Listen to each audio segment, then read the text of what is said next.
44 saya terpilih kan. Muda sekali loh tuh Pak. Saya pimpinan KPK termuda. Mungkin mereka ingin mengetes-ngetes saja, memilih yang lebih muda. Gimana sih lebih muda? Lebih penakut, Lebih bisa disetir. lebih tidak punya pengalaman? Mungkin kira-kira itu.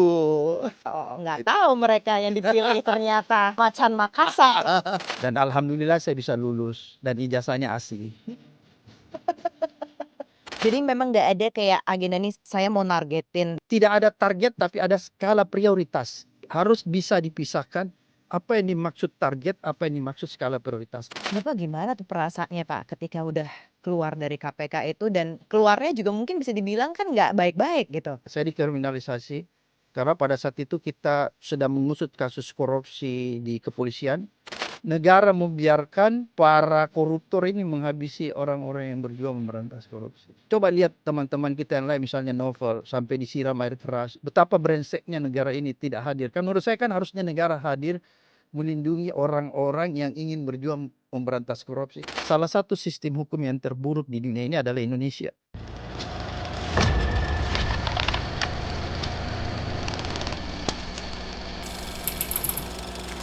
Selamat datang di Uncensored akhirnya Pak Abraham Samad.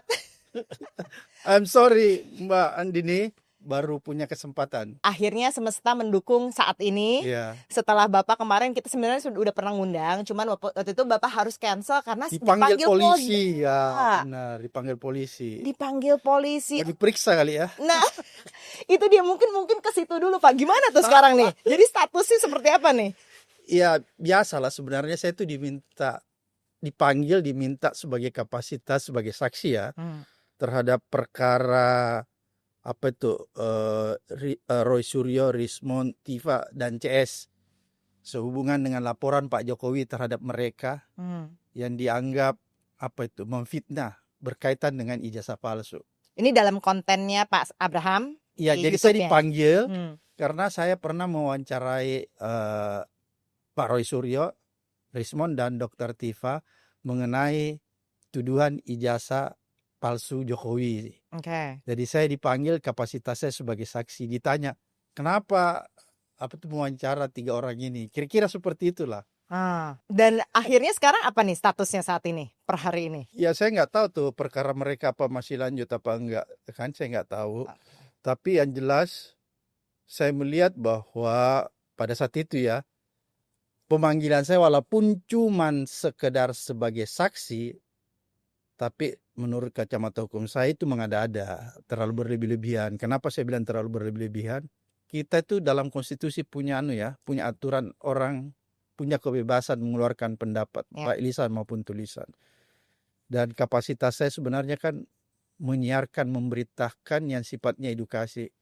Kan dipersoalkan tuh bahwa ini YouTube tidak masuk dalam ranah undang-undang pers. Sebenarnya kira-kira seperti itu dia mempersoalkan. Terus saya tanya polisinya, undang-undang pers itu kapan terbitnya? Saya bilang itu sebelum ada yang namanya media sosial. Kan gitu kan? Jadi terbitnya undang-undang pers itu sebelum ada media sosial. Jadi dia belum mengatur tentang media sosial. Saya bilang kalau kamu paham makna dari jurnalistik, karya-karya jurnalistik itu sebenarnya bukan sekedar media mainstream. Media sosial pun kalau dia memuat berita atau informasi yang bersifat edukasi, mencerahkan, menurut saya itu ada karya jurnalistik. Terkecuali kalau media sosial itu atau YouTube memuat atau memberitakan atau tayangan yang entertain, bahasa anak Gen Z ale-ale, ya, seks porno yang aneh-aneh. Ada tuh YouTube biasa tanya orang punya celana dalam warna apa. Itu enggak termasuk di dalam karya jurnalistik. Tapi kalau YouTube itu memuat berita mengandung informasi yang akurat, edukasi dan pencerahan, itu termasuk karya jurnalistik dan sebenarnya sama yang ada di dalam undang-undang pers. Saya jelaskan begitu. Seperti YouTube-nya Mbak Andi ini kan termasuk karya jurnalistik menurut saya. Kira-kira seperti itulah. Tanggapannya mereka? Ya pelongo-pelongo aja. Karena menurut saya bukan menghina. Penyidik yang memeriksa saya itu levelnya terlalu di bawah dari segi pendidikannya. Kira-kira begitu ya. Harusnya kan orang yang menangani kasus-kasus begini punya kemampuan intelektual di bidang hukum yang lebih bagus lah, Ya, supaya dia lebih memahami, kira-kira begitu. iya. Dan exposure yang lebih luas kali ya. Iya, dia harus mengerti banyak hal, kan gitu. Makanya pemeriksaannya berlarut-larut dari pagi sampai malam, kan gitu kan. Orang selalu bertanya-tanya, kenapa nih Pak Bram diperiksa sampai malam? Seolah-olah ada sesuatu. Bukan seolah-olah ada sesuatu, karena pemeriksaannya terus menimbulkan pertengkaran pada saat pemeriksaan. Kenapa bertengkar? Ya karena itu agak susah menjelaskan kepada orang-orang yang sudah susah memahami dan arogan. Kan kira-kira seperti itu kan. Orang yang dijelasin dan nggak mau mendengar, itu Iya, kan susah kan. iya. Kira-kira seperti itulah gambarannya. Kak, aku mau tarik lebih makro, Pak. Ini kan sekarang banyak banget yang diurusin sama polisi, termasuk yang kayak gini, kebebasan berpendapat di sphere digital. Oke. Iya kan? Dan di sini kan di sphere digital YouTube ini masalah di mana-mana sih sebenarnya ya, di seluruh dunia. Kita akhirnya bisa jadi ngungkapin pendapat kita dan ngebahas anything yang interest us. Oke. Benar kan? Tapi haruskah itu juga masuk ke ranah hukum, diatur sedemikian rupa? Iya. Apa yang harus dibahas di digital sphere ini? Oke. Menurut Bapak gimana? Ya itu harusnya kan polisi lebih cerdas ya, memilah-milah ya, mana yang masuk dalam konteks bisa dipermasalahkan oleh hukum atau enggak. Kan gitu ya. Kalau menurut saya, apa yang orang beritakan di YouTube, misalnya lewat podcast maupun tayangan-tayangan lain, kalau itu berisi informasi itu yang penting diketahui oleh masyarakat dan itu berguna dan di dalamnya mengandung pencerahan, edukasi, menurut saya itu nggak ada masalah. Informasi atau narasi? Ya informasi mungkin juga kalau mengandung narasi no problem. Yang penting dia mencerahkan ya, mengedukasi, tidak hoax. Kira-kira begitu ya. Bagi saya itu tidak masalah, sama aja dengan peran media mainstream. Media mainstream pun nggak clear menurut saya. Kalau Mbak Andini tanya sama saya kenapa saya membuat YouTube, karena saya berpikiran begini. Hampir semua media mainstream di Indonesia ya, itu dimiliki pemilik modal. Dan saya berpikir, suatu ketika kita ingin memberitakan atau menginformasikan segala sesuatunya yang tidak sejalan dengan pemilik modal, padahal berita itu akurat, perlu diketahui oleh masyarakat, atau kritikan, kan nggak bisa sampai. Ya. Karena pasti pemilik modalnya melarang medianya untuk memuat. Ada Dan itu agenda fakta setting. yang terjadi. Iya. Punya agenda setting sendiri. Ya, punya agenda setting. Berangkat dari pemikiran itulah pada saat itu, 3 tahun yang lalu, saya berpikiran, pasti harus buat nih satu media alternatif lewat YouTube. Kira-kira begitu filosofi. Iya. Dan speak up. Itu Pak Abraham banget, speak up. Enggak, jadi tagline saya itu speak up itu apa ya? Memberitakan sesuatu yang mungkin tidak akan diberitakan di tempat lain atau takut diberitakan di tempat lain. Kira-kira seperti itu. Nah, Itu tagline-nya. nah itu makanya aku kaget tiba-tiba Bapak bahas soal ijazah. Iya. Kita ngomongin kan Ya, waktu nggak soal apa-apa. ini. Kenapa ya waktu itu ya Pak ya kok bisa akhirnya ngebahas soal ijazah? Padahal kan heavy sebenarnya yang dibahas Oke. dulunya. Saya melihat begini, Ijazah palsu Jokowi maksudnya ini. dugaan. Dugaan. Saya melihat begini ya. Ketika pertama kali misalnya Dr. Tifa memuat tentang dugaan ijazah palsu Jokowi, kemudian disusul banyak konten-konten lain, termasuk Roy Suryo yang memberitakannya, menganalisis sebagai pakar telematika, menganalisis tentang dugaan ijazah palsu Jokowi. Saya belum tertarik. Karena saya juga menganalisa, saya belum sangat tertarik. Karena pada saat itu saya masih melihat tingkat kepercayaan saya terhadap berita itu masih di bawah 50%. Tapi ketika muncul seorang yang bernama Dr. Rismond. Siapa itu dia ya? Dr. Rismond ini ahli IT ya, pakar IT, dan saya coba background check, profiling, karena kebiasaan saya dulu waktu di KPK kita suka memprofiling orang, melakukan background check terhadap latar belakang seseorang. Menurut saya latar belakang seseorang ini dilihat dari sudut pandang intelektualnya dan kepakarannya. Memang dia orang yang pantas, yang patut untuk menganalisa tentang suatu dokumen apakah itu asli atau palsu. Okay. Kira-kira seperti gitu ya. Oleh karena itu ketika dia memberitakan tentang dugaan ijazah palsu Jokowi berdasarkan analisis IT-nya, dan kebetulan dia juga termasuk alumni UGM, maka kepercayaan saya sudah melonjak menjadi 50%, lewat 50%. Oke.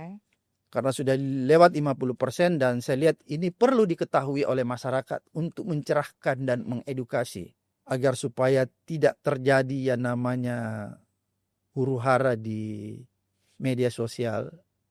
Maka saya coba mendatangkan Rismond untuk mewawancarai, untuk menanyakan secara langsung menurut analisis dia berdasarkan IT, apakah dokumen ini asli atau palsu, kira-kira seperti itu. Oke. Setelah saya dapat gambaran yang lebih detail, kemudian saya panggil lagi Mas Roy Suryo, Dr. Viva, dan lain-lain sebagainya. Untuk Meskipun Mas Roy itu punya background yang ya, kadang-kadang orang berdebat juga lah ya, pro walaupun kontra. secara otodidak, Ya. dia pakar telematika, otodidak, Ya. bukan disiplin ilmu, ya, berdasarkan.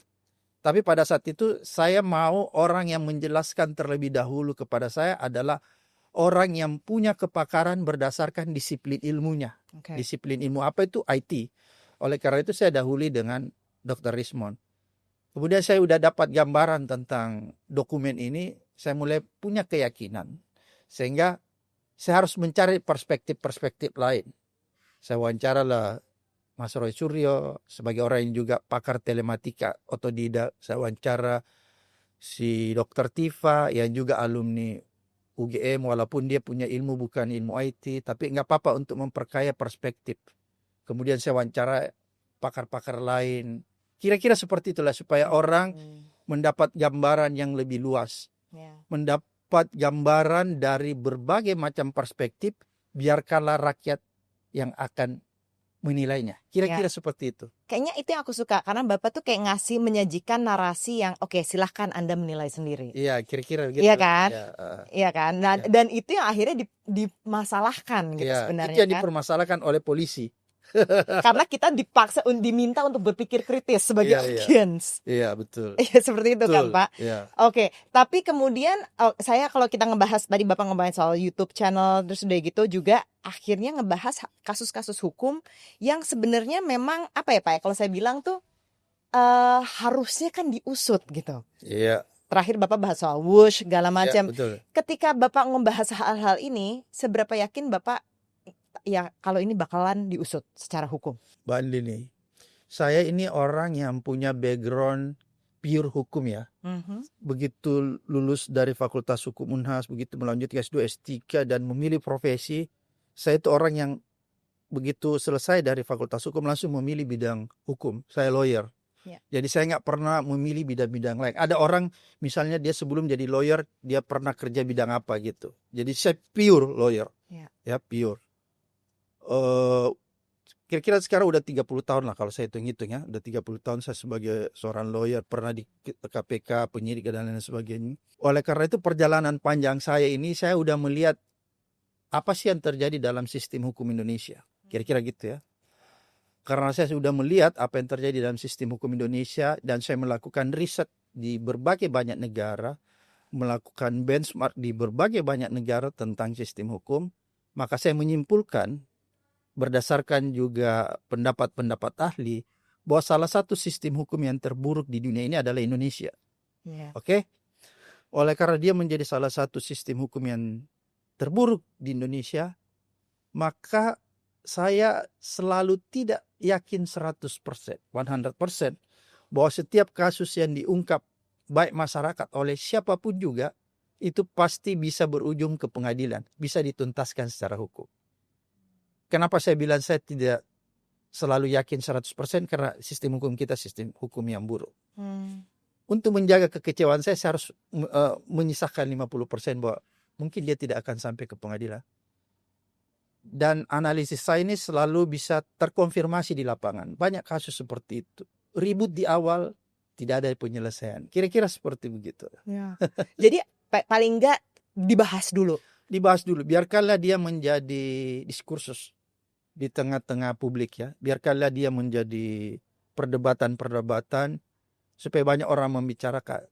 Jangan sampai yang tujuan kita supaya dia dibicarakan, didiskusikan di ruang-ruang publik, supaya ini mendapat perhatian dari aparat penegak hukum atau pemerintah. Karena saya melihat begini, ada istilahnya orang itu no justice, no viral, no Yes. viral, no justice. Gitu. Kira-kira ada pendapat yang menyatakan begitu. Jadi kalau nggak pernah diributkan, nggak pernah didiskusikan di ruang-ruang publik, kadang-kadang masalah hukum itu menjadi lenyap, tenggelam. Itulah yang saya sebut tadi, sistem hukum kita itu termasuk sistem hukum yang buruk di antara negara-negara yang ada di dunia. Dia selevel sistem hukumnya itu dengan negara-negara Afrika yang terkebelakang dan negara-negara Amerika Latin yang terkebelakang. Jadi Mbak Andini bisa membayangkan betapa buruknya sistem hukum Indonesia itu. Kira-kira seperti itu.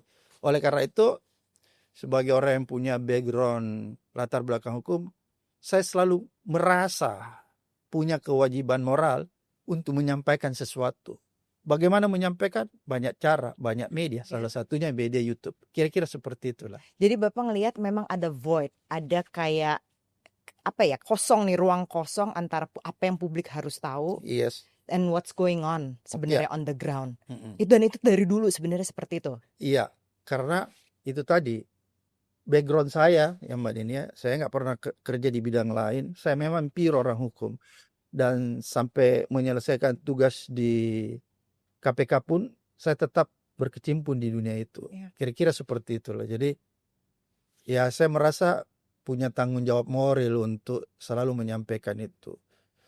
Banyak media menyampaikan. Mungkin kalau zaman sekarang media yang paling efektif menurut saya itu adalah media sosial ya. Dan juga bisa berinteraksi langsung misalnya di ruang-ruang kelas, di ruang kuliah dan lain sebagainya. Kalau gitu kita ngomongin soal hukum itu sendiri Pak. Bapak tadi bilang dari dulu dari sekolah memang sekolahnya sekolah hukum. Ya. Waktu itu apa yang men-trigger Pak Abraham akhirnya pengen masuk belum mempelajari hukum? Mungkin ada persoalan-persoalan yang sifatnya historical ya. Kayak apa? Bapak saya itu seorang tentara ya. Tapi dia meninggal dalam usia yang relatif muda, kira-kira gitu ya, 40 tahun. Tapi sempat ketemu nggak? iya, tapi kan bapak saya juga setelah selesai berdinas tentara ada usaha lah kira-kira gitu ya, ada bisnis, ada perusahaan gitu kira-kira gitu ya. Tapi kemudian waktu bapak saya meninggal, kita kan masih kecil-kecil tuh semua ya. Berapa bersaudara? 6 bersaudara ya, kita masih kecil-kecil, ibu saya juga masih muda. Ya usaha itu menjadi problem, kira-kira gitu ya. Terus saya menangkap tuh bisa merekam pada saat itu walaupun saya masih umur 7 tahun. Ibu saya itu sering berhubungan dengan orang yang pada saat itu masih lawyer, pada saat itu di Makassar masih kurang lah ya. Dunia lawyer itu masih kurang. Kadang-kadang ibu saya kalau pergi ke lawyernya itu saya dibawa. Jadi saya udah mulai menangkap dan memahami bahwa ada satu profesi yang disebut lawyer, pengacara, advokat sekarang namanya. Itu bisa membantu orang, memberikan orang konsultasi ya tentang hukum. Kira-kira begitu. Dari situ awalnya sih. Kenapa Pak Abraham yang dibawa oleh ibu? Iya, saya nggak tahu. Mungkin aja ya. Kadang-kadang saya, kadang-kadang saudara saya, ganti-gantian aja. Oh, bukan karena anak pertama gitu, bukan? Bukan, saya anak kelima kan. Oh, gitu. Saya anak kelima. Jadi saya masih kecil banget pada saat itu. Cuman kan ganti-gantian aja. Mungkin karena saya kecil ya saya yang dibawa lah kan gitu. Iya. Tapi saya udah mulai merekam pada saat itu bahwa ini ada ternyata satu profesi yang namanya, dulu namanya kan pengacara ya, advokat. Jadi mulailah di situ saya tahu ada profesi yang namanya advokat, pengacara.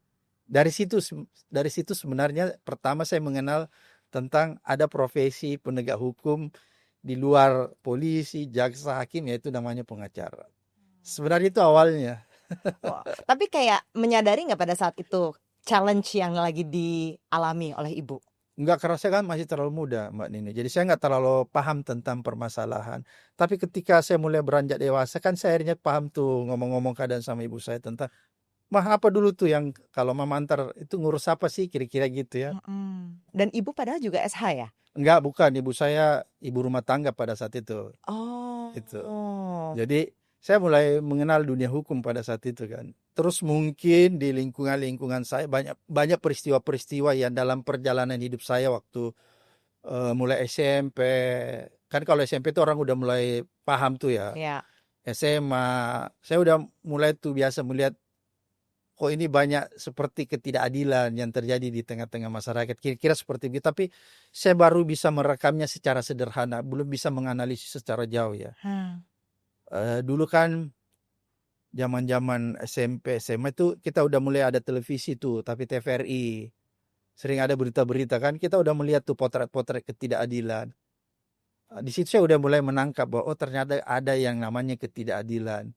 Ada yang namanya hukum yang bisa menyelesaikan ketidakadilan. Kira-kira seperti begitu. Tapi karena usia saya masih terlalu muda pada saat itu, saya belum bisa menganalisis terlalu jauh. Tapi saya udah mulai tertarik dengan dunia itu bahwa ternyata banyak orang yang merasa tidak diperlakukan adil dan dia perlu dibantu. Kira-kira seperti itu gambarannya. Sehingga waktu saya SMA, saya mulai tertarik dengan bidang-bidang sosial. Tapi waktu SMA saya lebih banyak membaca buku-buku sejarah. Sejarah Indonesia? Sejarah Indonesia dan sejarah luar. Oke. Sampai sekarang pun saya masih suka baca buku-buku sejarah tentang di luar.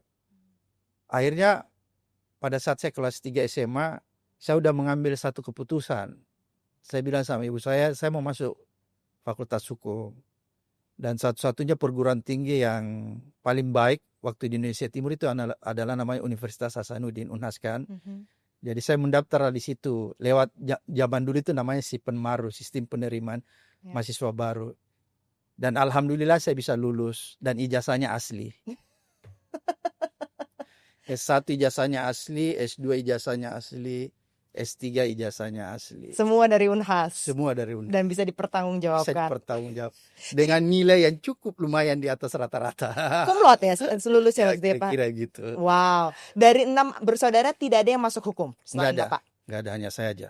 Ibu gimana tuh waktu Bapak bilang mau sebenarnya dulu ya, ibu kita itu berharap mungkin, saya lihat walaupun tidak eksplisit ya. Saya kan 3 laki-laki, 3 perempuan ya.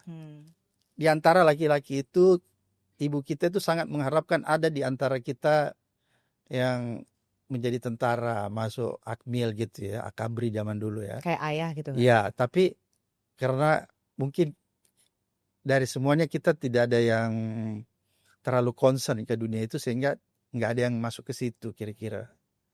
Padahal awalnya ibu kita sangat berharap ada di antara kita yang meneruskan profesi bapak kita, kira-kira seperti itu. Tapi jadi ketika Bapak bilang nih saya mau masuk hukum, responnya apa?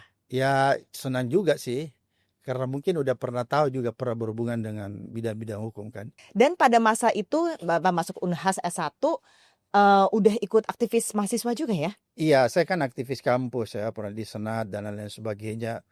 Dan hidup saya memang sangat dunia aktivis kan gitu ya. Jadi saya tidak bisa meninggalkan dunia itu, Mbak Andini ya. Selesai juga walaupun sudah berprofesi lawyer tetap dunia itu selalu dekat dengan saya dan saya selalu berinteraksi dengan dunia itu. Makanya dulu waktu 97 sebelum 98 kita buatlah yang kayak teman-teman di sini ICW namanya ACC di sana ya, concern dalam pemberantasan korupsi. Itu LSM lah ya. Iya, jadi walaupun saya nggak pernah lepas dengan dunia itu. Tetap berinteraksi dengan para aktivis yang mulai zamannya udah berbeda. Sampai detik ini pun saya tetap selalu menjalin hubungan sama adik-adik mahasiswa, ketua-ketua BEM. Kemarin saya baru pulang dari Undip, ada acaranya BEM Undip Universitas Diponegoro. Saya masih keliling, selalu ceramah di teman-teman Undip. Minggu depan saya akan ketemu lagi sama teman-teman BEM UNES, Universitas Negeri Semarang. Aku masih keliling-keliling begitu.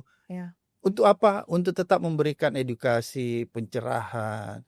Karena saya melihat begini, negara kita ini kan, Mbak Dini ya, tidak sedang baik-baik saja.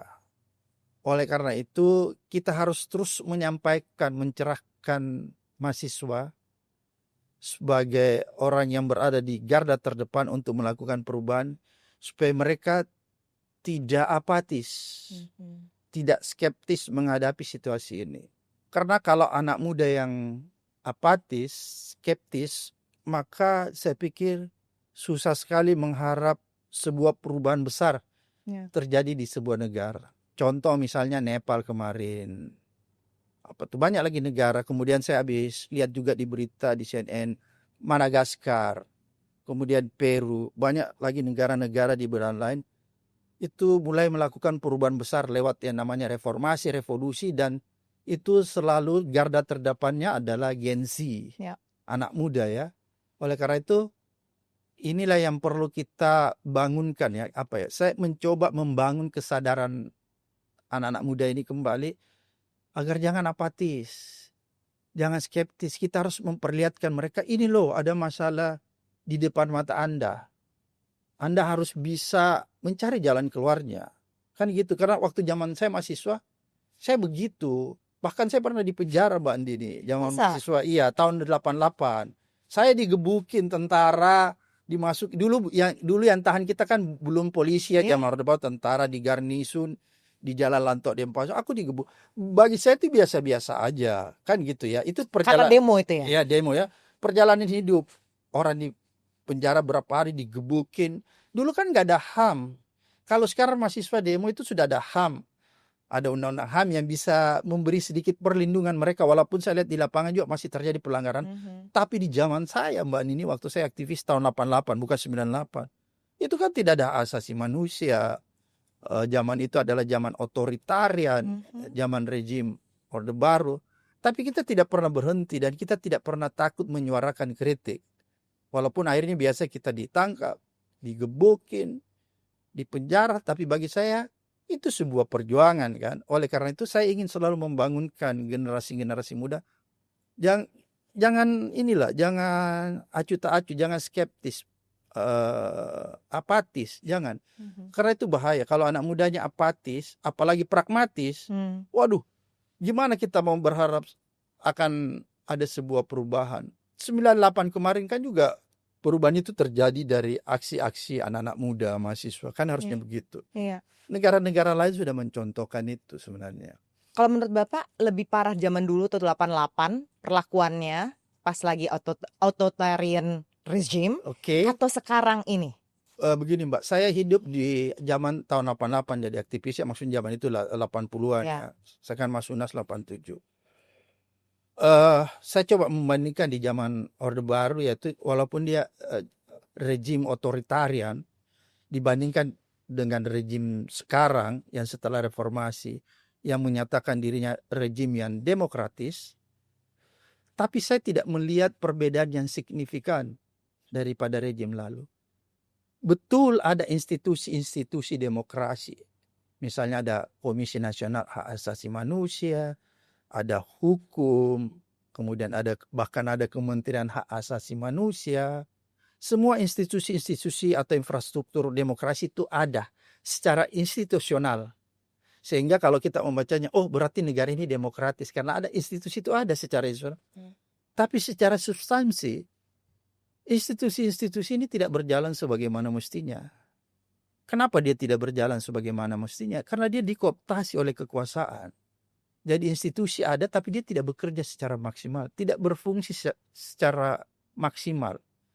Oleh karena itu menurut saya hampir tidak ada bedanya. Satu-satunya profesi atau komunitas atau lembaga yang menikmati buah dari sebuah reformasi dari rejim otoritarian ke rejim yang demokratis sekarang ini adalah jurnalis.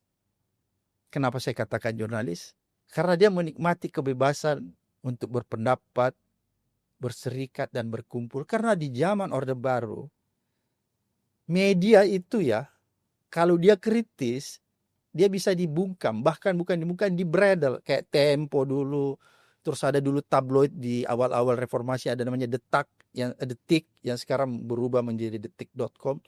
Itu kan media-media alternatif yang pada saat zaman Orde Baru berani menampilkan dirinya sebagai media yang kritis terhadap pemerintahan pada saat, tapi kan mereka kadang-kadang dibredel, ditutup, kira-kira gitu ya.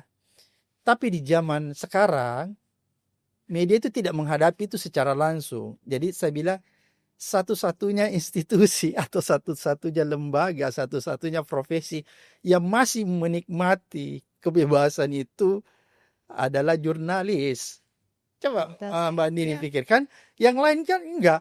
Kita masyarakat Mbak Andini, walaupun ada undang-undang tentang kebebasan, orang dijamin di konstitusi tentang kebebasan berpendapat, berserikat, mengeluarkan pendapat lisan maupun tulisan. Tapi coba lihat, banyak sekali aktivis itu yang dikriminalisasi lewat undang-undang ITE. Banyak, Apakah ya. itu bukan bagian dari membungkam kebebasan orang berpendapat? Kan gitu. Jadi makanya saya selalu bilang institusinya ada, tapi itu tidak dijalankan. Orang masih dibungkam. Makanya saya bilang satu-satunya profesi, satu-satunya organisasi atau lembaga yang masih menikmati kebebasan itu secara nyata itu adalah teman-teman jurnalis. Kalau rakyat biasa, lihat aja berapa banyak aktivis itu yang coba dibungkam lewat undang-undang ITE. Kan pemanggilan saya kemarin itu kan juga ingin membungkam saya, Ya. mempergunakan undang-undang ITE, kan gitu sebenarnya kalau Ya. Anda melihat. Benar. Kira-kira seperti itu. Ternyata masih banyak dari teman-teman yang belum subscribe konten ini. Jadi please tolong like, share, and subscribe jika kalian benar-benar suka dengan konten ini. Ngomongin soal adanya institusi, aku mau tarik ke KPK. Oke. Aku ingat tiba-tiba ketika Bapak muncul namanya, itu aku baru awal-awal sih ya, junior reporter lah. Masih Masih wartawan baru. wartawannya wartawan muda. Iya. Wartawan Sekarang masih muda juga. masih muda tambah muda. Oke. Tapi tiba-tiba nama Bapak tuh kayak rising star. Ivy. Itu ceritanya gimana sih Pak? Bapak tuh bisa dari S3 kan waktu itu aktivis di Makassar. Gimana caranya waktu itu bisa nyampe namanya bisa ke DPR tuh gimana ya Pak? Ceritanya tuh gimana? Ya aku kan aktivis ya, aktivis NGO dan lain-lain sebagainya. Ya sama lah orang-orang lain. Kita diminta ikut untuk, namanya juga aktivis anti korupsi, kita diminta ikut untuk apa tuh masuk di dalam tes apa tuh lagi KPK pada saat itu. Ya kita ikut aja kan teman-teman. Itu Bapak iseng atau niat banget ikutnya? Oh niat banget, karena saya udah 3 kali kalau nggak salah Andini. Oh. Udah 3 kali saya. Oh gitu. Iya, Itu ketiga kali mencoba. Iya, tapi dulu 3 kali. Tapi pertama seingat saya itu jatuh dari segi administrasi. Kenapa dari segi administrasi? Pada undang-undang lama itu kan mensyaratkan umur 40 tahun ya. Beda sekarang kan 50 tahun. Iya. Kenapa saya jatuh di administrasi? Memang umur saya pada saat itu kalau dihitung tahunnya sudah masuk 40 tahun. Tapi pada saat itu pendaftarannya bulan berapa masih belum pas 40 tahun, masih karena kurang. November ulang tahun. Masih kurang kira-kira gitu ya, masih Ya. kurang kira-kira. Jadi saya langsung out kan di administrasi, kira-kira seperti itulah. Itu yang pertama. Yang kedua jatuhnya? Profile assessment apa saya lupa, kayaknya begitu ya. Oke. Di tahun berikutnya tuh? Iya, di tahun berikutnya. Oke, tahun ketiga waktu itu usianya udah 45 berarti? 44 saya terpilih kan. 44. Oke. Muda sekali loh itu Pak. Ya saya pimpinan KPK termuda, ketua, karena kan sekarang udah 50 tahun kan. Iya. Jadi ya saya pasti termuda lah. Iya. Dan menarik ya, pada saat itu masih dipilih DPR kan ya Pak? Ya sampai sekarang kan dipilih DPR. Jadi satu paket gitu ya dipilih DPR ya? Atau gimana sih? Sistemnya terus sama sistemnya, nggak pernah berubah. Oke. Lewat pansel. Baru nanti setelah panselnya menyeleksi dengan beberapa tahapan, kemudian dikirim ke DPR, dan kemudian DPR melakukan fit and proper test. Yes. Tapi di zaman saya itu, di zaman lalu lah, bukan cuma di Ya. zaman saya itu, panselnya orang-orang yang punya kredibilitas. Ini panitia seleksi ya, Ya. pansel. Oke. Jadi orang yang dipilih itu betul-betul orang yang independen, tidak punya kepentingan. Sehingga dia bisa menjaring orang-orang yang dianggap layak. Oke? Dan kemudian itulah yang dia lempar ke DPR. Jadi kan 10 dia berhak memilih 10 orang, dilempar ke DPR, kemudian DPR memilih 5. Jadi dulu pansel dia udah kunci tuh, dia pilih 10 orang-orang yang terbaik menurut versi dia. Ya. Dia lempar ke DPR, silakan you pilih yang ini, mau 5 tapi yang pasti itu 10 orang udah baik semua. Jadi siapapun you pilih pasti rata-rata itu udah baik. Oke. Jadi panselnya bertanggung jawab menurut saya. Itu benar pure independent committee. Ya dulu kan pansel itu siapa? Ya kayak sekarang Hakim MK Saldi Isra. Ya.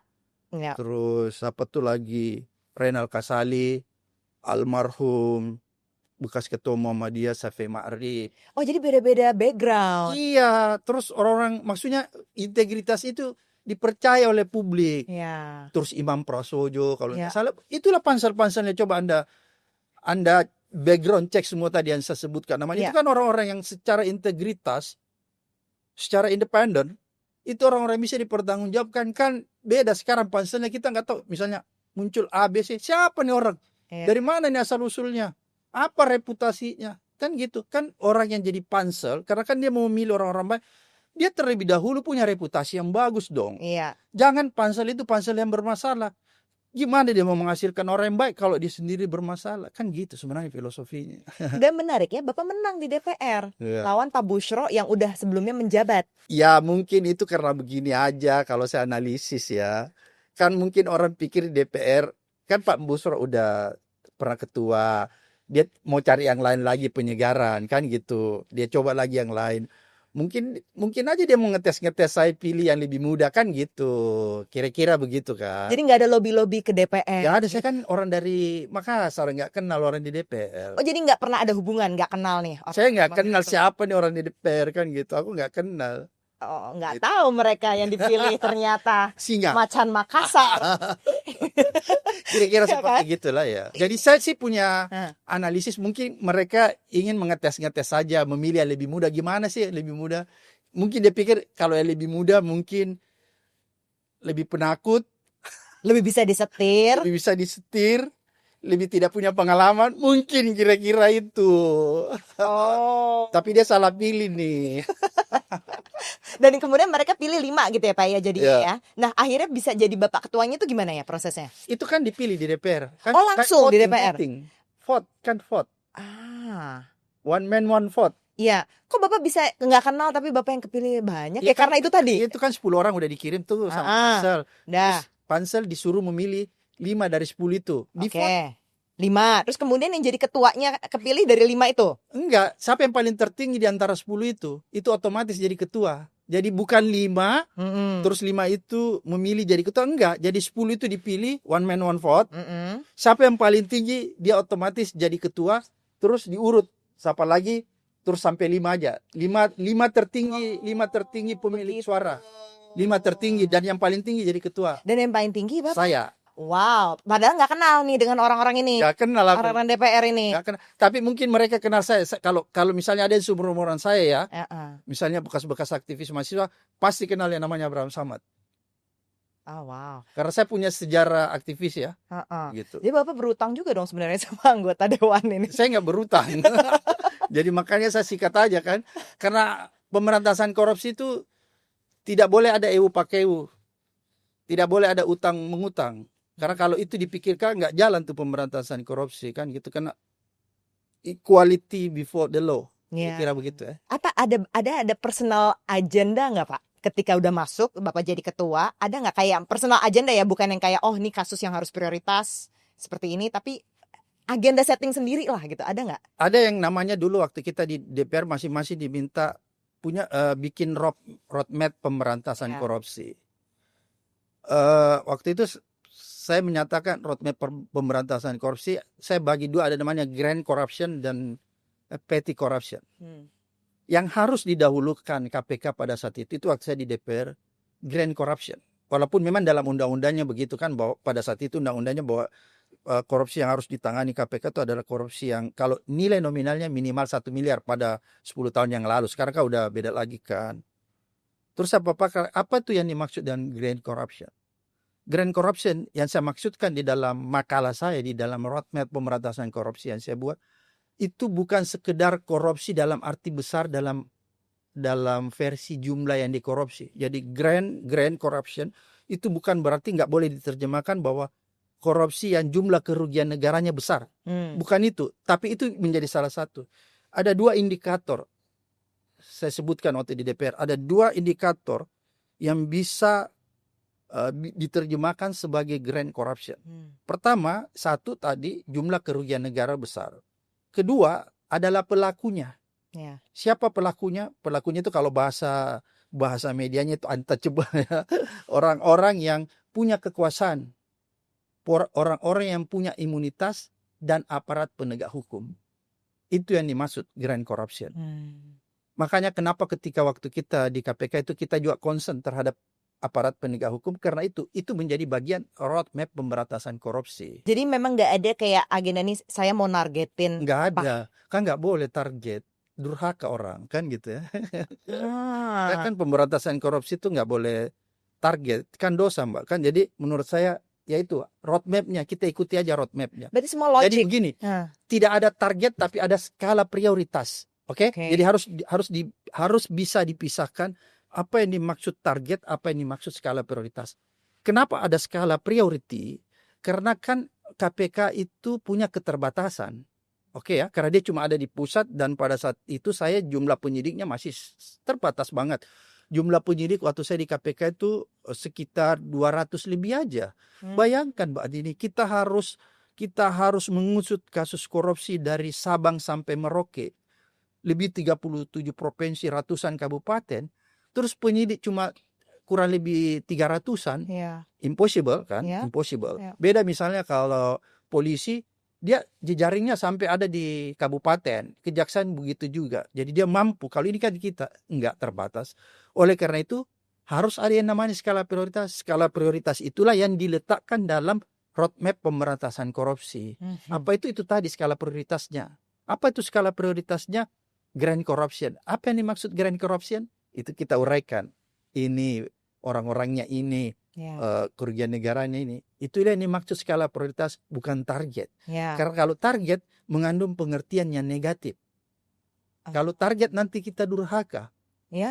Kira seperti itu ya. Dan culture-nya di KPK pada saat itu apakah udah terbentuk? Pak, karena Bapak sempat ngomong, pokoknya kalau orang-orang yang nakal masuk KPK, dia langsung jadi bener. Iya, jadi begini Mbak Didi, di KPK itu kalau menurut saya waktu pertama sekali saya masuk masih undang-undang lama ya. Saya harus tekankan masih undang-undang lama. Karena kan KPK udah direvisi dan hasil revisi itu udah melemahkan, nggak seperti dulu lagi. Undang-undang lama KPK itu kemudian turunannya di bawah ada yang disebut Code of Conduct, kode perilaku atau kode etik. Turunannya lagi itu ada yang disebut budaya organisasi. Ini menjadi satu kesatuan terintegrasi antara undang-undang KPK, Code of Conduct KPK dan budaya organisasi KPK. Apa yang diatur di dalam Code of Conduct KPK dan budaya organisasi KPK? Pertama, di dalam budaya organisasi KPK itu dia mengatur nilai-nilai, value yang dianut oleh KPK. Kemudian di dalam Code of Conduct KPK atau semacam kode etik kalau di profesi lain, itu dia mengatur tentang apa yang boleh dilakukan dan apa yang tidak boleh dilakukan oleh insan KPK. Dan hebatnya lagi di Code of Conduct-nya ini, selain mengatur tentang apa yang boleh dilakukan dan apa yang tidak boleh dilakukan, itu dia mengatur sanksi. Di dalam Code of Conduct itu dia mengatur sanksi. Dan sanksi yang diatur itu adalah sanksi yang tegas. Yang disebutkan di dalam Code of Conduct KPK itu zero tolerance. Tidak ada toleransi sedikit pun. Oke? Sekecil apapun pelanggaran itu harus dihukum berat. Oke? Dan dalam setiap aturan-aturan di dalam Code of Conduct KPK itu rigid. Tidak multitafsir, tidak interpretatif. Sehingga tidak ada ruang ketika orang melanggar itu terjadi perdebatan benar apa enggak nih orang. Kalau terjadi perdebatan benar apa enggak orang ini melakukan, maka nanti sanksinya menjadi bias, nggak jelas. Jadi ruang itu ditutup oleh KPK.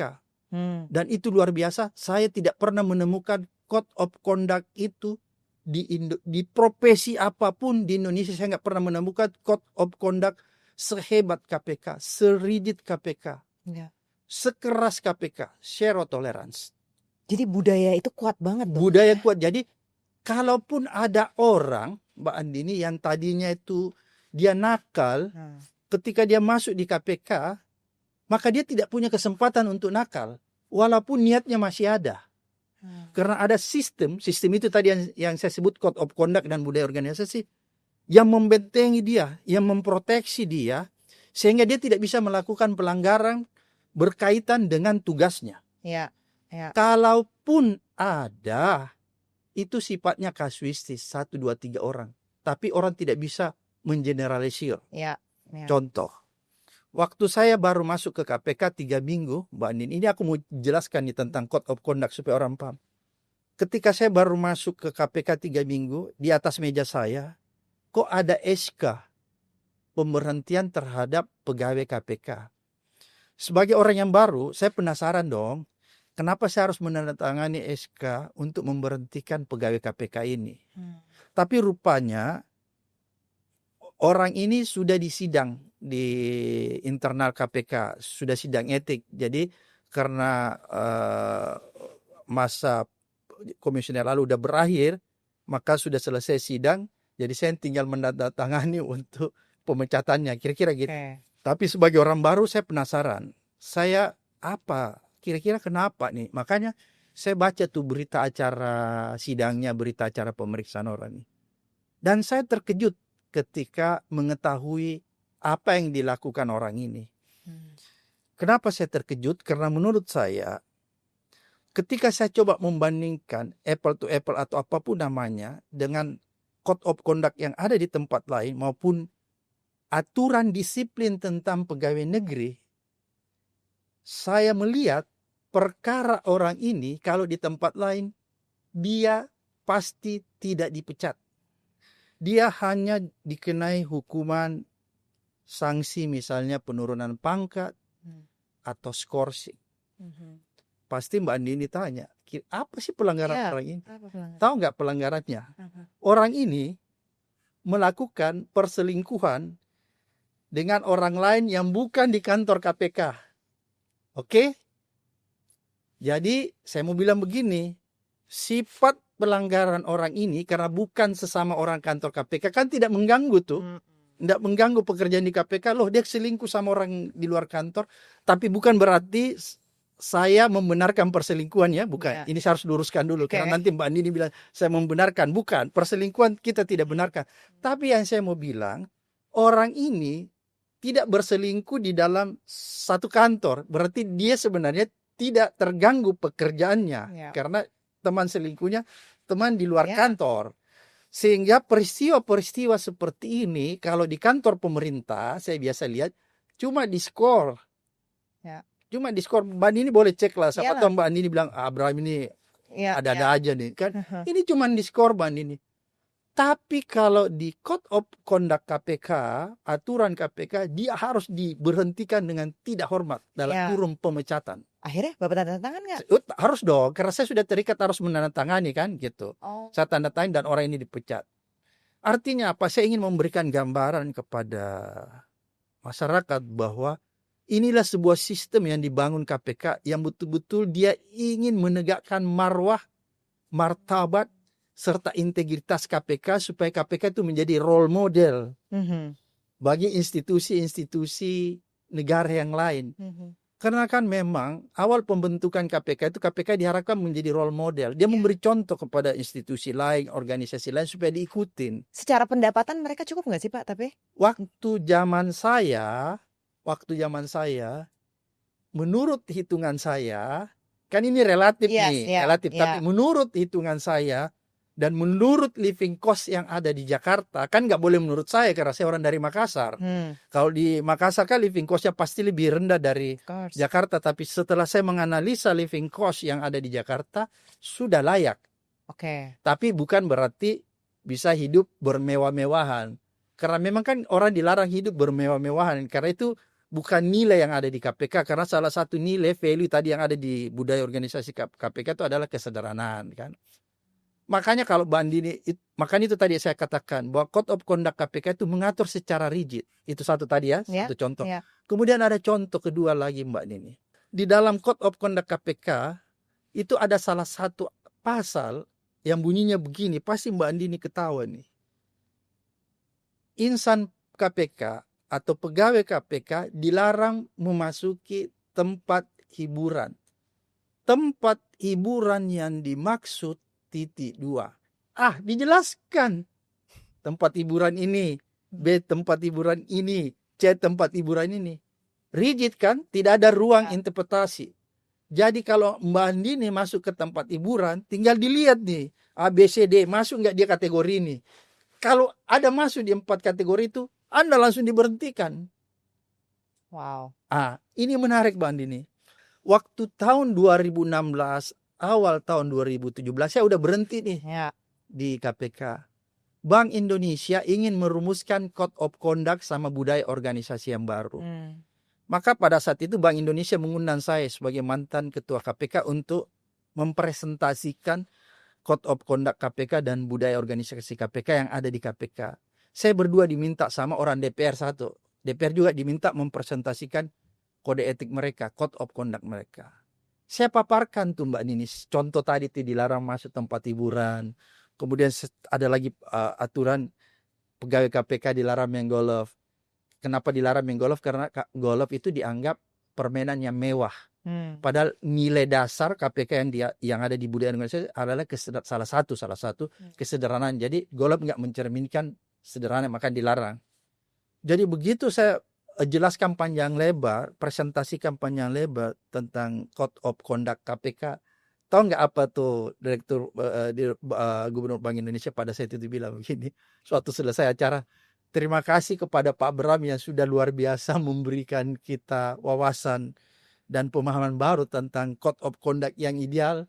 Tapi sekali lagi kami mohon maaf yang sebesar-besarnya, ternyata kami tidak bisa mengadopsi Code of Conduct KPK ini secara utuh masuk ke dalam Code of Conduct yang baru di Bank Indonesia. Kenapa? Karena dia bilang kalau kita adopsi secara utuh, maka yang terjadi mungkin 2 minggu dari pemberlakuan Code of Conduct yang baru, jangan-jangan nanti 50% dari pegawai Bank Indonesia itu minta resign. Gitu loh. Karena kan bayangkan kalau orang yang biasa masuk di tempat hiburan, entertain, terus dilarang kan nggak bisa. Orang, apalagi kalau orang di Bank Indonesia biasa main golf terus dilarang, kan nggak bisa. Jadi nggak mungkin. Itulah menurut saya betapa KPK itu mengatur hal-hal yang kecil yang di tempat lain hal-hal kecil itu nggak diatur.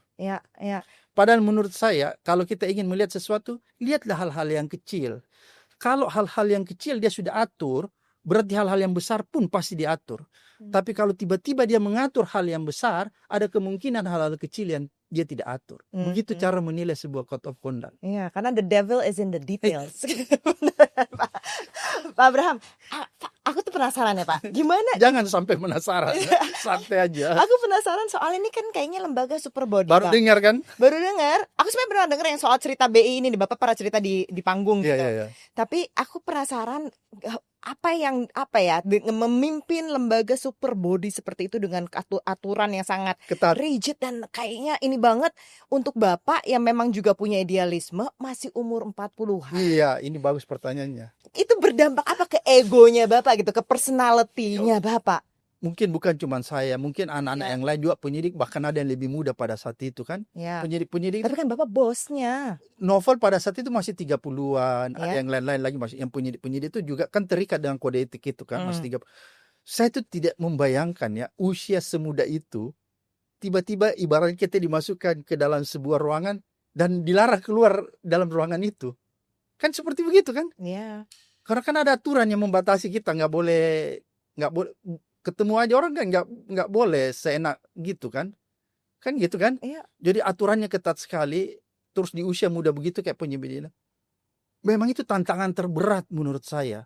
Makanya saya bilang siapapun orang yang masuk di situ, walaupun tadinya dia nakal-nakal, dia menjadi nggak nakal karena aturan itu kan. Tapi mungkin kalau orang yang tidak terlalu kuat, mungkin itu menjadi tekanan bagi dia ya. Mungkin saya berpikir begitu, mungkin menjadi tekanan. Tapi kalau kita coba memahami,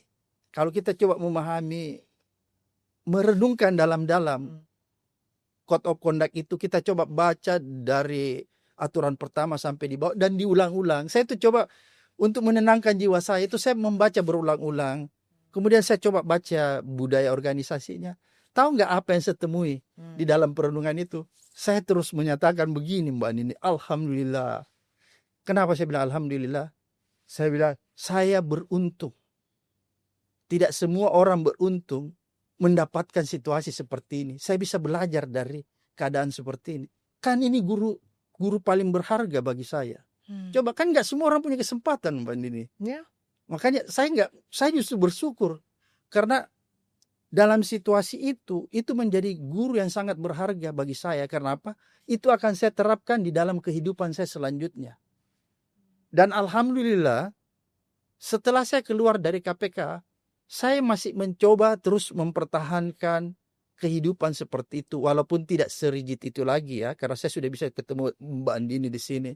Tapi paling tidak value yang menurut saya paling harus tetap dijalankan, itu akan saya jalankan dan saya patuhi. Tadi kalau pertanyaan tadi Mbak Andini di luar wawancara ini bilang, kok Pak Bram nggak terlalu aktif lagi di dunia lawyer? Saya bilang, iya, saya cuma memilih non-litigasi dan tidak memilih litigasi. Salah satunya itu. Saya akan menjaga itu karena kalau saya masuk ke dalam litigasi ke pengadilan, saya khawatir ada nilai-nilai yang dulu pernah ada di KPK, kemungkinan akan saya langgar. Kemungkinan. Padahal secara hukum boleh ya Pak? Padahal secara hukum boleh. Oke. Oh, secara hukum boleh, di tempat lain boleh, tapi di KPK tidak boleh. Oke? Kenapa saya tidak mau? Karena saya ingin menjaga marwah KPK. Kenapa saya ingin menjaga marwah KPK? Karena Mbak Andini, saya mantan ketua KPK. Kalau saya tergelincir, maka apa kata dunia? Apa kata orang di Indonesia? Maka yang dihujat bukan Abraham Samadnya, tapi KPK-nya. Pasti orang bilang begini, alah KPK begitu aja, lihat tuh orang-orangnya, alumninya kalau di luar udah brengsek. Kan begitu. Kan kasihan KPK-nya, akhirnya nanti KPK trustnya menjadi turun seperti sekarang. Kenapa trust KPK sekarang turun? Karena ulah komisionernya yang ugal-ugalan, yang korup, dan lain-lain sebagainya. Kan sekarang Anda marah dengan KPK. Anda nggak percaya. Pertanyaan saya, kenapa Mbak Andini nggak percaya sama KPK sekarang? Kan pertanyaan saya begitu. Kenapa? Karena ulah komisionernya. Itulah yang menjadi beban saya, sehingga saya tetap semaksimal mungkin harus tetap menjaga itu. Selagi saya mampu. Wow. Oke, selagi saya keluar. Secara raga udah keluar nih dari institusi. Iya, tapi mudah-mudahan saya masih istiqomah di tempat itu ya. Saya masih berusaha keras lah gitu. Iya. Karena yang saya kasihan KPK-nya Mbak Nini. Bukan saya, Abraham Samad siapa sih? Bukan siapa-siapa. Tapi KPK-nya yang kasihan. Kalau kita semua ugal-ugalan di luar, yang dihantam itu KPK-nya. Coba lihat, karena Firly kemarin korup, sampai itu Lili juga gitu. Banyak yang aneh-aneh. Kan KPK yang sekarang kalau menurut survei, walaupun saya nggak pernah percaya dengan survei, karena survei biasa abal-abal pesanan, tapi kalau menurut itu, kan kadang-kadang KPK sekarang kepercayaan orang udah di bawah kan. Bapak gimana tuh perasaannya Pak ketika udah keluar dari KPK itu, dan keluarnya juga mungkin bisa dibilang kan nggak baik-baik gitu. Iya benar, saku itu. Gimana itu rasa emosinya tuh gimana? No problem bagi saya. Tapi kan Bapak sebangga itu sama KPK, jadi bagian dari KPK. Iya, saya bangga. Jadi ketika saya dikriminalisasi, karena pada saat itu kita sedang mengusut kasus korupsi di kepolisian, rekening gendut kepolisian. Pada saat itu kan ya masyarakat semua tahu kita sedang mengusut kasus Budi Gunawan pada saat itu. Yes. Terus tiba-tiba kita dikriminalisasi, bukan saya juga, Bambang Wijayanto juga. Terus kemudian kita dikeluarkan, karena kan aturan di KPK kalau sudah tersangka harus dikeluarkan. Karena itulah tujuan orang-orang. Walaupun nanti tidak terbukti, bagaimana mentersangkakan aja supaya orang ini dihentikan, kan begitu. Akhirnya kan perkara saya kan nggak dilanjutkan. Karena cuma tujuannya untuk untuk Abraham, Bambang Wijayanto dan lain-lain keluar dari KPK, kan hanya itu tujuannya. Iya. Kan pemalsuan dokumen ya waktu itu Pak ya. Pemalsuan, dan itu masih bisa perdebatan terlalu panjang, karena menurut saya kalau mau bicara itu, lo dokumen apa yang saya palsukan? Kan dibilang KTP tuh Mbak Andini, kartu keluarga, yang kemudian kartu keluarga itu dipakai menerbitkan KTP oleh seorang perempuan, kan gitu kan? Itu kan yang dipersoalkan. Loh, kartu keluarga yang dikeluarkan, kan kalau kartu keluarga itu keluar terhadap objek tertentu, misalnya kartu keluarga itu keluar misalnya di rumah ini, rumah A, kan gitu lokasi itu kan. Kartu keluarga yang terbit di tempat itu, saya nggak pernah tinggal di situ. Itu adalah ruko di Panakukang Mas, itu ruko tempat usaha istri saya. Oke. Usaha istri saya apa di situ adalah butik busana muslim. Tempatnya di Panakukang Mas, tidak jauh dari rumah saya. Rumah saya itu di Jalan Mapalah. Disitulah ada kartu keluarga saya. Kartu keluarga itu kan menjelaskan kita tinggal di mana, alamat ini mana kan. Di ruko ini tidak ada kartu keluarga. Karena ini tempat usaha. Pertanyaan saya Mbak Nini, kok ada ruko ada kartu keluarga? Kan di tempat usaha. Kalau saya misalnya mengontrak ruko, kan gitu ya. Terus jual-jualan di sana, bikin warkop dan lain-lain. Apakah ada kartu keluarga saya di sana? Ya. Kan enggak. Kartu keluarga saya itu haruslah kartu keluarga di mana rumah saya. Ya. Oke? Ini ruko ini jadi kartu keluarga itu terbit dengan alamat ruko tempat bisnis istri saya. Ya. Tapi ingin saya katakan begini. Ini menjadi lucu juga Mbak Nini. Kartu keluarga yang terbit di ruko ini, saya lupa tahunnya, tapi begini sebenarnya tahunnya. Kenapa makanya nggak bisa diadili, akhirnya saya bebas. Anggaplah kartu keluarganya itu 2008. Kartu keluarga yang dipermasalahkan itu, yang dianggap palsu, itu tahun 2008. Tahu nggak? Ruko itu saya sudah jual tahun 2006. Oke?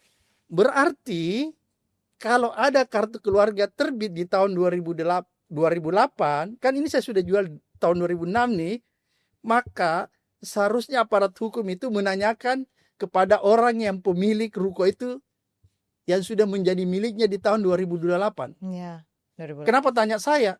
Tahun 2006 saya udah jual. Terus kartu keluarganya terbit tahun 2008. Kecuali kalau kartu keluarga itu tahun 2006, walaupun saya sudah jual, sudah ada orang yang tempati, tetap saya harus diminta pertanggungjawaban. Tapi ini kartu keluarga yang terbit tahun 2008. Tanya dong sama orang yang sekarang menempati itu. Karena sekarang saya udah jual, istri saya udah jual. Iya, jadi emang kelihatan lah itu dibuat-buat. Iya, dibuat-buat rekayasa. Tapi saya nggak heran Mbak Andini. Bapak udah tahu bakal ditargetin ya ketika urusan polisi ini? Udah. Saya udah ada feeling sejak dari kita terpilih, kita udah tahu tuh bahwa mungkin akan banyak hambatan, tantangan, ancaman yang kita hadapi. Karena kenapa? Kan sebelumnya Antasari kan juga digituin. Jadi kita udah feeling nih, jangan-jangan nanti juga kita diginiin, kan gitu. Jadi kalaupun dalam isu itu saya juga diisukan dengan perempuan, pasti Mbak Nini pernah dengarkan. Iya dong. Apakah Putri Indonesia apa? Saya pun gak kaget. Loh, Antasari juga yang lebih tua daripada saya, maaf nih ya, lebih tua daripada saya, juga diisukan dengan KD. Kan gitu kan? Iya. Oke. Oh, lebih tua daripada saya. Jadi saya paham orang yang sutradaranya ini. Karena saya ini orang hukum, jadi saya tahu. Kenapa dia mengisukan saya dengan perempuan? Karena begini. Kalau dia mau mengkriminalisasi saya, mengisukan saya dengan kasus misalnya korupsi, kayak Firly terima uang, nggak ada jalannya. Saya jauh dari peristiwa begitu. Saya nggak suka yang begitu-gitu. Maksudnya, ya jauh lah dari kehidupan saya begitu. Dia mau mengisukan saya tentang narkoba, lebih jauh lagi. Saya nggak pernah ada di dunia hiburan begitu.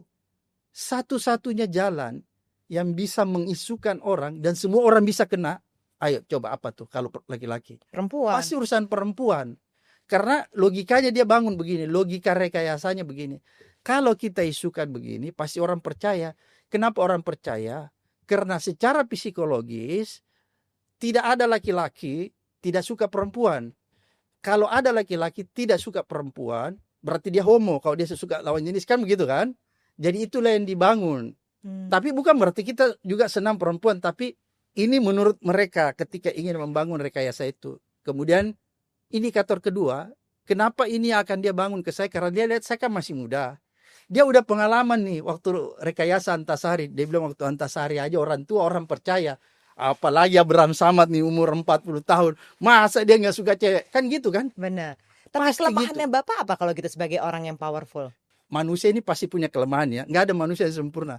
Tahu gak kelemahan saya Andini? Saya takut pada ketinggian. Makanya saya tuh kalau di atas pesawat selalu gemetaran. Aku kasih tahu kelemahan saya. Kan? Jadi kadang-kadang kalau kota yang tidak terlalu jauh, saya akan memaksakan diri untuk naik kereta atau naik mobil aja. Misalnya ke Semarang dekat-dekat. Saya menghindari. Itu kelemahan saya kalau Anda tanya kelemahan saya. Jadi bukan perempuan. Jadi saya gak pernah takut dengan siapapun juga. Tapi saya takut dengan ketinggian. Makanya saya kalau gak berani juga saya tuh jalan di jembatan penyeberangan yang ada di Jakarta. Enggak, kalau laki-laki kan harta, tahta, dan wanita. Ya. Kan? Itu Bapak 3 itu mana yang kalau harta enggak? Tahta udah dapet, wanita enggak gitu Pak? Berarti. Apa tadi? Harta, tahta, wanita. Nggak ada itu, aku takut ketinggian aja. Harusnya dimasukin di situ. Wow, oke. Jadi karakter assassination Yes. sebenarnya dari segala sisi pada Iya, saat itu. iya. Bapak tahu nggak siapa orangnya? Buktinya begini Orangnya. Mbak Dini ya, Ah. buktinya begini. Kan itu kasus akhirnya dideponering kan. Karena kenapa? Saya punya bukti. Bukti siapa? Waktu itu saya ajukan di kejaksaan. Kan waktu di polisi saya belum mengajukan. Nah, polisi bilang nanti diajukan kalau ada saksi yang bisa. Jadi saya bawa untuk diperiksa di kejaksaan. Saksi saya adalah seorang notaris yang membuktikan bahwa rumah itu saya jual tahun sekian. Yang tadi kan 2006 saya udah jual. Kartu keluarga 28. Ya gimana mau dipertanggung? Kalau mau panggil ya panggil yang pemilik rumah kan gitu. Jadi nggak bisa diteruskan. Sama pula dengan teman-teman yang lain, Pak Bambang. Tapi sudahlah Mbak Nini, saya ambil hikmahnya. Saya melihat mungkin saya dengan Pak Bambang atau komisioner lain ini dikriminalisasi yang luar biasa, dihinakan, ditahan berapa jam walaupun nggak masuk penjara ya. Tapi coba lihat teman-teman kita yang lain, misalnya Novel, sampai disiram air keras. Itu kan lebih menyedihkan lagi. Betapa brengseknya negara ini tidak hadir. Kan menurut saya kan harusnya negara hadir melindungi orang-orang yang ingin berjuang memberantas korupsi. Kan harusnya negara hadir. Tapi ini kan negara membiarkan para koruptor ini menghabisi orang-orang yang berjuang memberantas korupsi. Iya, iya. Sebenarnya kan gitu. Harusnya kan negara hadir. Ya, Bapak tapi nggak ada rasa apa ya? Kalau sekarang kan udah urusan lagi sama polisi, ada nggak rasa kesel, dendam, benci mungkin? Saya sama sekali orang yang tidak suka menyimpan dendam. Kenapa? Menurut saya itu tidak baik bagi psikologi saya. Dan kalau bahasa anak gensinya, saya ini orang yang cepat move on. Oh ya. Iya, saya orang yang cepat move on, dan bagi saya itu justru saya ambil hikmahnya aja. Bahwa hikmahnya apa? Bahwa ternyata kita masih punya PR yang luar biasa deh. Harus mengingatkan negara ini terus agar supaya negara ini bisa hadir untuk melindungi orang-orang yang sedang berjuang. Bukan orang-orang yang berjuang itu yang dihabisi. Kira-kira seperti itulah. Padahal Bapak waktu itu hampir jadi wakil presiden kan harusnya kan?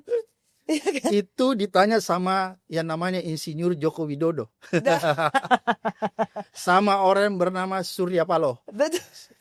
Kenapa saya sebut nama ini? Karena itu adalah koalisi pada saat itu. Yeah. Mereka lah orang-orang yang ingin mencalonkan saya, dan ini bukan omong-omong. Silahkan tanya. Ini kan jadi pro kontra pada saat itu kan. Yeah. Karena saya pernah diserang PDIP kan. Yeah. Saya sebenarnya pernah berpikiran, bahkan saya udah tulis. Saya ingin membuat buku tentang peristiwa ini. Untuk menjadi sejarah bagi generasi muda. Apa sih sebenarnya terjadi di balik ini.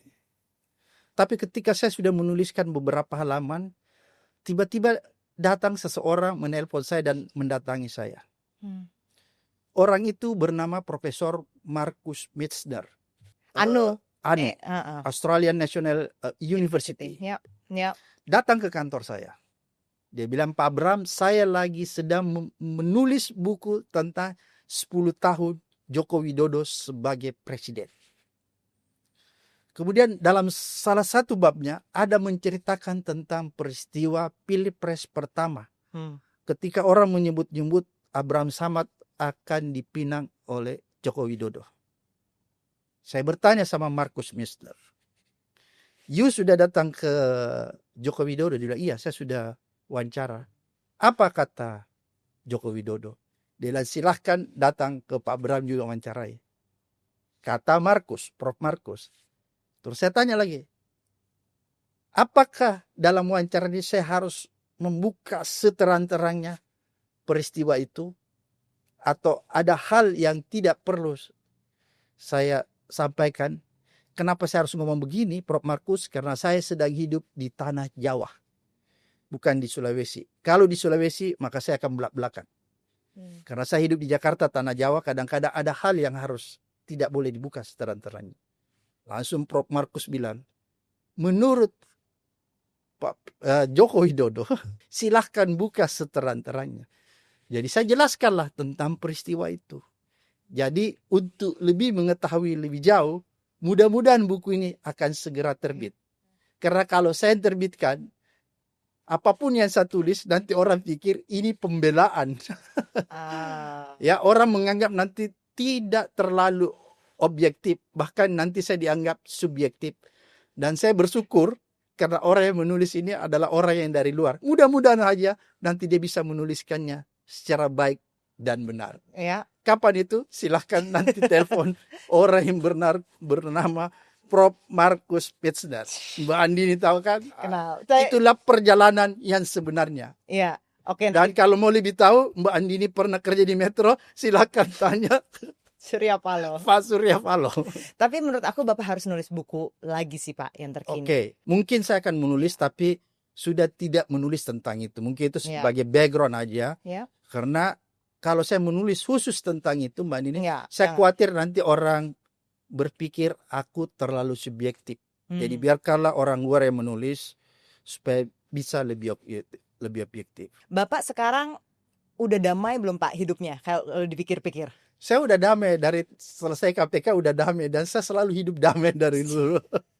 Kayak tenang, nggak ada tapi ada nggak Pak rasanya pengen balik lagi ke pemerintahan gitu? Kalau melihat situasi KPK sekarang dan melihat pemberantasan korupsi yang sedang jatuh bangun, maka saya gemas. Oleh karena itu, saya selalu pengen masih berkontribusi dalam hal pemberantasan korupsi. Apapun bentuknya. Bukan selalu diartikan masuk di pemerintah, apapun bentuknya. Kalau saya dibilang, Pak Bram masuk ke KPK untuk membenahi KPK, nggak ada masalah kalau untuk membenahi KPK. Karena menurut saya, terlalu banyak hal yang harus diperbaiki di KPK. Termasuk salah satunya ketika orang-orang yang berintegritas 57 orang yang dikeluarkan lewat tes wawasan kebangsaan abal-abal yang dilakukan oleh Firly. Yang menurut saya tidak ada dasarnya. Sebenarnya dasarnya hanya mau menyingkirkan orang. Kalau saya akan kembalikan anak-anak ini. Karena tidak ada dasarnya mengeluarkan orang-orang ini. Mendingan beresin KPK atau langsung Pak ke eksekutif? Enggak, saya itu background saya Mbak Andini ya itu kan orang hukum ya. Jadi saya selalu tertarik untuk membenahi sistem hukum kita. Bukan sekedar pemberantasan korupsinya. Membenahi sistem hukum kita. Karena kan tadi di awal pembicaraan kita bahwa sistem hukum di Indonesia itu adalah salah satu sistem hukum yang terburuk. Dia selevel dengan negara-negara Afrika dan negara-negara Afrika. Dan itu menjadi tanggung jawab kita bersama, khususnya orang-orang yang ngerti tentang hukum. Apa yang membuat Pak Abraham tuh masih hopeful tentang Indonesia? Mungkin Mbak Andini, kalau saya orang yang tidak beragama, mungkin saya sudah tidak punya harapan. Tapi karena kita semua, bukan saya, tapi karena kita semua orang beragama di Indonesia, agama apapun mengajarkan kita kepada semua orang bahwa kita tidak boleh putus asa. Jadi saya masih menyisahkan selalu itu supaya tidak berputus asa. Karena saya takut kalau saya berputus asa nanti itu dosa kan gitu. Iya, wow. Kira-kira seperti, bukan cuma saya, semua orang kan. Agama apapun mengajarkan kita semua bahwa kita tetap harus optimis, tidak boleh putus asa. Walaupun fakta, realita yang ada itu sudah mengharuskan kita putus asa. Realita yang ada Mbak Nini itu seolah-olah sudah ingin menyatakan kepada kita ini udah gak ada harapan. Kan gitu. Tapi karena kita masih beragama semua, maka kita dilarang berputus asa. Supaya itu menjadi motivasi kita untuk melakukan perubahan yang radikal. Perubahan yang radikal loh. Jadi kalau Indonesia mau dibenahi Mbak Nini, perbaikannya atau perubahan itu tidak boleh setengah-setengah. Tidak boleh seperti tambal sulam. Reformasi itu adalah tambal sulam. Reformasi sama dengan reparasi. Tambal sulam. Oleh karena itu kita memerlukan perubahan yang luar biasa. Yang radikal. Supaya kita bisa menciptakan Indonesia ini adalah Indonesia yang seperti kita cita-citakan sejak dari awal. Kira-kira seperti itu. Dan harus speak up. Seperti itu. Pak Abraham, aku bersyukur banget bisa ngobrol, duduk bareng sama Bapak dan bisa dikasih kesempatan untuk mengenal Pak Abraham lebih dalam Thank you, lagi. Mbak Nini. Terima kasih banyak. Sama-sama. Sukses selalu.